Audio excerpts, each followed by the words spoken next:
దేవునికి స్తోత్రం.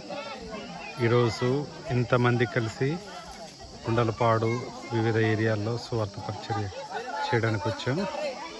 ఇది మొండివర్రె మూకుమామిడి మొగరలుగుప్ప సంఘ సభ్యులందరూ కలిసి దేవుని పరిచర్య నిమిత్తం ఇట్లా వచ్చారు. చాలా ఆహ్లాదకరమైనటువంటి వాతావరణాన్ని సహవాసాన్ని మేము చూసుకున్నాం. సమస్త మహిమలు దేవునికి చెల్లునుగాక. ఇది రస్న టీం.